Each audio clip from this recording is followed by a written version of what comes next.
Yo, what's up, yo? This is Killer Priest, and I'm representing right now for Kofi Universe. That universe is the universe you should be in.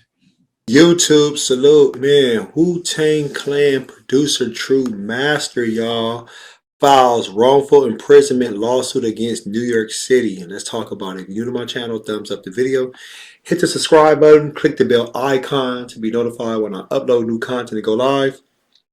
Please check out Conway the Machine's God Don't Make Mistakes review and the album review playlist. So, music producer Derek Harris filed a lawsuit against the city of New York and the New York Police Department alleging he was wrongfully accused of sexual assault and imprisoned for 4 years on Rikers Island. Harris was acquitted on some of the charges in 2015 and cleared of all charges in 2020, according to the lawsuit. The city played a role in the arrest of Derek Harris for a bogus rape accusation leading to his wrongful incarceration for 4 years. Civil rights attorney Ben Crump said at the press conference Thursday, Harris was wrongfully and falsely accused based on police lies. Crump said evidence was fabricated against Harris to keep him imprisoned in Rikers Island for 4 years after his arrest and prior to trial. Harris was injured during his imprisonment, including suffering a skull fracture. Damn. The lawsuits also list as defendants and the police officers who arrested Harris, former New York District Attorney Cyrus Vance Jr. and Caroline Holderness, the former deputy chief of the Special Victims Bureau at the District Attorney's Office.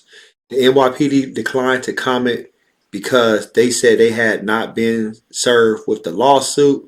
Representatives of the city of New York, Vance Jr. and Holderness, did not immediately reply to the ABC News request for comment. Attorney information for the officers was not immediately available. So, according to the lawsuit, Harris was beaten and arrested at his home by NYPD officers on September 12, 2011, after an incident in which a female screamed for help from the balcony of his apartment, alleging that he had sexually assaulted her. The woman left, but hours later, officers entered his home without a warrant. The lawsuit claims Harris was punched, pushed, and slammed to the ground by the officers. The lawsuit says he was handcuffed without explanation or attempts at de-escalation, he alleges in the lawsuit. After his arrest, the lawsuit says officers falsified witness evidence and evidence at the scene to obtain a warrant to search his home. It also claims that he alleged victim's rape kit and other physical evidence was improperly handled and that Harris had to have the evidence tested, which showed his DNA was not present and proved his innocence. And then he found out how easy it was for the system to gobble up a black man and just try him out. This is what Crump is saying. Prior to the incident, Harris was a self-employed music producer with the clients including Wu-Tang Clan, Alicia Keys, and Busta Rhymes. He had no prior convictions or time in prison, according to the lawsuit. I felt like if I wasn't a black man, then the fact that they had evidence to prove my innocence within a few months of me being arrested, I would have not had to stay on Rikers Island for over 4 years, just like they did to Khalif Brower. They hold you on Rikers Island with no case at all in attempts to try to get you to take a guilty plea, and it's wrong. It has to stop. All right, man, so you heard it. I mean, that's messed up, and this stuff happens all the time.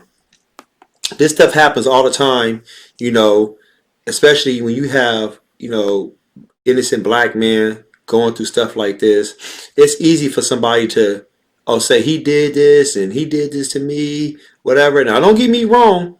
I'm not going to try to sit here and say women don't get taken, advantage of or, messed around, because we all know they do. And I would never, say, oh, she lying or he lying. Nah. True Master's been around for a minute. Like, as far as doing production, he did Fish on Ghostface Killer's Iron Man. He did The Older Gods on Wu-Tang Forever. He also did Heaters. He did a lot of production on Capadonna's The Pillage album. He did Excuse me, I was drinking my smoothie. He did some production. He did a track on ODB album too. I believe it was it Brooklyn Zoo? I think it was Brooklyn Zoo he did. I could be wrong. Please correct me in the comment section. But um, you got to be careful, man. Like I said, in the system, regardless what you do, you got to be very careful. I mean, you can jaywalk.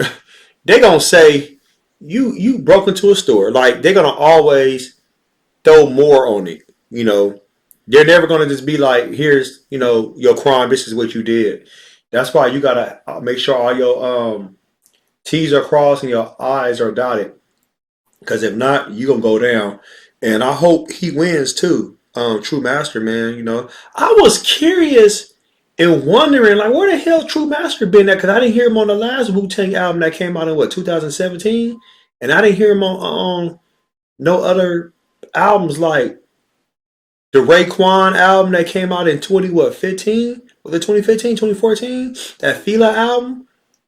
I was wondering, but now I know he was in jail. Damn. Well, y'all let me know what y'all think. Post your comments below. Hope smash Black Panther the like button. Subscribe to my channel. Click the bell icon to be notified when I upload new content and go live. If you want to support and donate to the channel, I have Patreon, patreon.com/KofiUniverse. Venmo, CashApp, PayPal, Streamlabs, everything's in the description. Until next time, salute.